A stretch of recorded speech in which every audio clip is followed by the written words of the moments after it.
नमस्कार, मी हर्षद वैद्य. दैनिक मुंबई तरुण भारतच्या वेब पोर्टल महा MTVच्या स्टार्टअप फर्स्ट या नवीन उपक्रमात मी तुमच्या सर्वांचं स्वागत करतो. आज आपल्यासोबत बोलायला आहेत एक तरुण उद्योजक आयुष धूत सर. तर आपण त्यांच्याशी गप्पा मारायला सुरुवात करूया. त्यांच्या स्टार्टअप बद्दल आपण त्यांच्यासोबत जाणून घेऊया आणि त्यांच्या प्रेरणा, त्यांची प्रेरणास्थानं यांच्यासोबत आता आपण जाणून घेऊया. चला आता मग सुरुवात करूया. सर, मला तुम्हाला असा प्रश्न विचारायचा आहे की कॉलेज शिक्षण घेत असताना आपण एक उद्योजक बनलं पाहिजे, आपण एक इंडस्ट्रियलिस्ट बनलं पाहिजे, हा एक तुम्हाला कधीपासनं एक तुम्हाला वाटलं केव्हा? तुमचा तो इंडिग्नेशन पॉईंट काय होता की जेव्हा तुम्हाला असं वाटलं की नाही आता आपण उद्योजक पण बनलं पाहिजे? ही तुम्हाला भीती नाही का वाटली की कॉलेज शिक्षण घेताना आपण उद्योजक बनतो तर आपल्याकडे सगळं दुर्लक्ष होईल? त्याच्याबद्दल काय सांगा? म्हणायला गेलं तर मी एका बिझनेस फॅमिलीमधनं येतो. माझे आजोबा, माझे वडील दोघं बिझनेसमॅन आहेत. आमची कंपनी आहे आणि मी सुरुवातीपासनं since I was a kid मला ते एक ऑन्टरप्रेन्योर बनण्याचं स्वप्न आहेच आणि दॅट वॉज म्हणजे स्टार्टिंगपासनं माझी ती ड्रीमच होती. तर आता रिसेंटली कोविडच्या काळात जेव्हा कॉलेजेस ऑनलाईन गेले, सोशलायझेशन आपलं सगळ्यांचं कमी झालं, बाहेर जाणं कमी झालं, तेव्हा मला असं वाटलं की माझ्या हातात जास्ती वेळ आणि मी त्या वेळेचं बेटर यूज कसा करू शकतो. तर आधीपासूनच मी एक ॲनिमल लव्हर होतो आणि मी भरपूर पेट क्लब्सचा पार्ट होतो. तर त्याच्यावर मला पुढचा प्रश्न तेच मी असं विचारणारच होतो की तुमचा पुढचा प्रश्न तोच होता की पाळीव प्राणी, घरचे पेट्स याच्याबद्दल एक उद्योग होऊ शकतो हे असं तुम्हाला कधी वाटलं? आणि तुम्ही कसं आहे पॉसिबिलिटीज प्रायव्हेट लिमिटेड ही गोष्ट तुमच्यासोबत कशी झाली? राईट. सो जसं मी म्हणत होतो, बेसिकली कोविडच्या काळात वेळ आपल्याकडे कमी होता. माझ्याकडे स्वतःकडे एक पेट आहे, तो गोल्डन रिट्रीव्हर डॉग आहे, कूपर नाव त्याचा. So I have always been enthusiastic आणि मी भरपूर पेट क्लब्सचा पार्ट होतो, फोरम्सचा पार्ट होतो आणि मला असं वाटलं की मला जे डेली एन्क्वायरीज आहेत, क्वेश्चन्स आहेत माझ्या पेट बद्दल, तेच भरपूर लोकांना पण आहेत आणि एक असं वन स्टॉप सोल्युशन नाहीये त्या प्रॉब्लेमना सॉल्व्ह करायचं. सो त्याच्यात माझ्या डोक्यात ही पॉसिबिलिटीजची आयडिया आली की हा ऍप एक वन स्टॉप सोल्युशन असू शकतं टू एव्हरीबडीज पेट नीड्स आणि त्याच्यात काय काय फीचर्स मी इन्व्हॉल्व्ह करू शकतो ह्याच्यावर आपण बोलूच. येस. तर तेच पुढे आता पॉसिबिलिटीज आपण येणार होतो. पॉसिबिलिटीज ह्याच्याबद्दल तुम्ही काय सांगाल की एक नवीन उद्योग आहे त्याच्याबद्दल आम्हाला जाणून घ्यायला आवडेल. सो पॉसिबिलिटीज बेसिकली तर एक ऍप आहे जो आम्ही गुगल आणि ऍपलच्या ऍप स्टोअर्स जे असतात जिथून आपण आपले ऍप्लिकेशन डाउनलोड करतो तिथे लॉन्च केलेलं आहे. आता पॉसिबिलिटीज बद्दल बोलायला गेलो तर पॉसिबिलिटीज आमच्याकडे 4 फीचर आहेत, 4 मेन फीचर आहेत. एक तो नोटीस बोर्ड जिथे आम्ही डेली रोज टिप्स, ट्रिक्स आणि ऍडवाइस देतो की तुम्ही तुमच्या पेट बरोबर कसे डील करू शकता इन अ बेटर वे. आमच्याकडनं जे काही टिप्स ट्रिक्स असतात ते आम्ही एका प्रॉपर क्रिएटिव्ह फॉर्मॅटमध्ये तुम्हाला प्रोव्हाइड करतो जेणेकरून तुम्ही त्याला डाउनलोड करू शकता, सेव्ह करू शकता आणि परत वापरू शकता. मग आमच्याकडे एक पेट पासपोर्ट नावाचा एक फीचर आहे. हे आपल्याला नवीनच ऐकायला मिळालं असेल, पण ह्या पेट पासपोर्ट फीचरमध्ये आमच्याकडे 2 सब फीचर आहेत, एक प्रोफाईल आणि एक कॅलेंडर. आता ह्या प्रोफाईलमध्ये तुम्ही जर नोटीस केलं असेल, तुम्ही जर पेट ओनर असाल तर तुम्हाला माहिती असेल की आपण आपल्या पेटला डॉक्टरकडे नेतो, त्यांच्याकडनं आपल्याला एक रिपोर्ट मिळतो, एक प्रिस्क्रिप्शन मिळतं, पण त्याचा रेकॉर्ड ठेवायला आपल्याला कठीण जातं. सो हे एका डिजिटल फॉर्मॅटमध्ये रेकॉर्ड ठेवायला, मग छोटे छोटे गोष्टी, छोटे छोटे रिमाइंडर्स, त्यांच्यावर बाहेर जायचं असलं, काय तुम्हाला सेव्ह करायचं असलं, फोटो सेव्ह करायचे असले, ते डेट अनुसार सेव्ह करून त्यांचा वॅक्सिनेशन रेकॉर्ड पासून सगळं तुम्ही ह्याच्यावर मेंटेन करू शकता.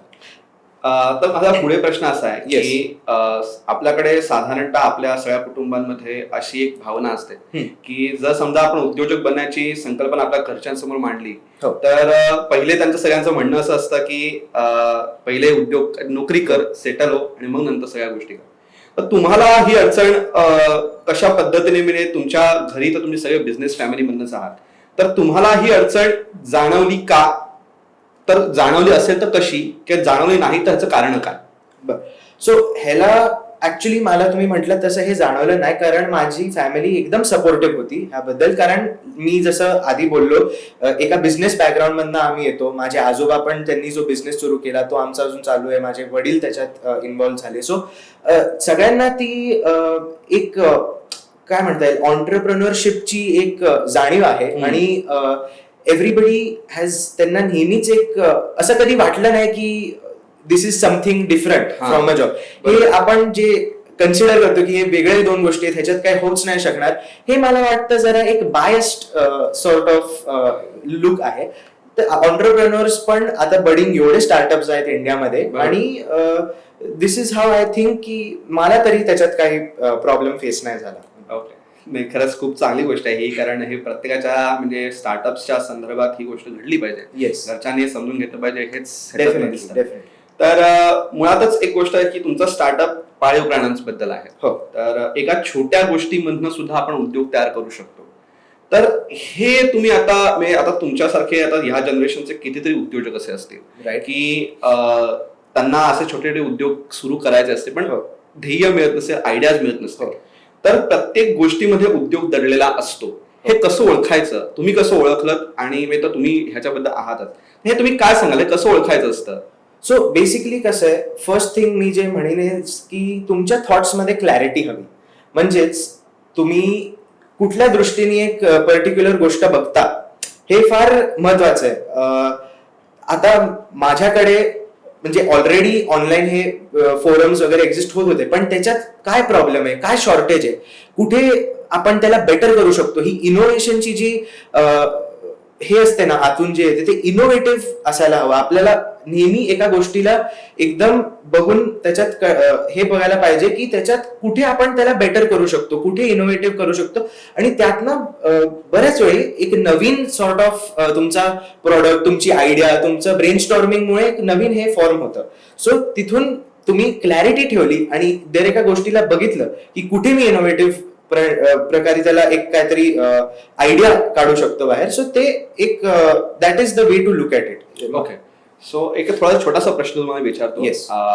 तर शेवटच्या समारोपात जाताना मी छोटासा प्रश्न तुम्हाला इथे विचारतो की ध्येय आहे माझ्याकडे, सगळ्या गोष्टी आहेत, Right. तर प्रत्येक वेळी गोष्टी असं समोर असतात की भांडवल कुठून मिळवायचं, कॅपिटल. हो. तर ह्या गोष्टींशी कसं डील केलं पाहिजे? तुम्ही या जनरेशनचे आहात आणि तुम्ही कोविडचा काय डिफिकल्ट पार्ट मध्ये तुमचा उद्योग चालू केला, राईट. तर ह्या सिच्युएशनला ह्या गोष्टींना कसं टॅकल केलं पाहिजे, हा तर तुम्ही काय सांगाल? येस, सो कॅपिटल, भांडवल जे आपण म्हणतो, त्याच्यासाठी कसं असतं, जेव्हा आपण एक बिझनेस सुरू करतो तेव्हा महत्वाचे जरा एक डॉक्युमेंटेशन प्रोसेस असतो जो आपल्याला मेंटेन करायला लागतो.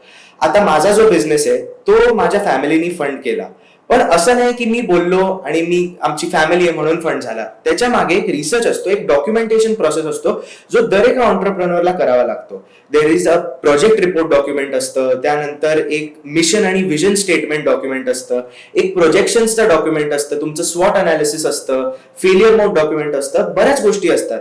आणि हे एकदा तुम्ही प्रूव्ह केलं की तुमच्या आयडियामध्ये मेरिट आहे, तर तुम्ही अप्रोच करू शकता इन्व्हेस्टर्सना. आता बरेच इन्व्हेस्टर्स ऑलरेडी आहेत आपल्या मार्केटमध्ये, they are looking for startups. तर तुम्ही एकदा एक प्रॉपर डॉक्युमेंटेशन केलं आणि अनालाइज केलं की ह्या माझ्या आयडियामध्ये ऍक्च्युली मेरिट आहे, प्रोजेक्शन्स काय आहेत, माझा काय फोरकास्ट आहे, हे सगळं एकदा तुम्ही ठरवलं की मग तुम्ही इन्व्हेस्टर्सना अप्रोच करू शकता.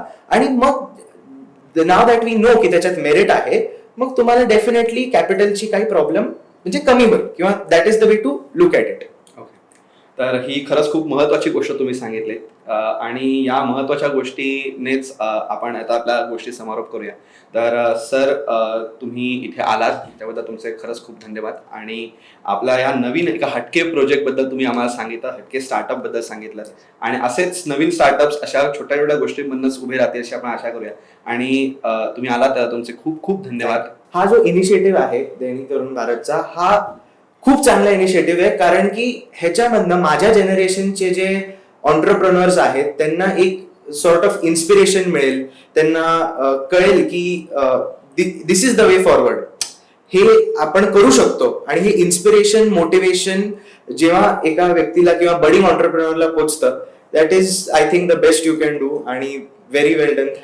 खरंच खूप very good initiative, really appreciate it. Thank you. धन्यवाद.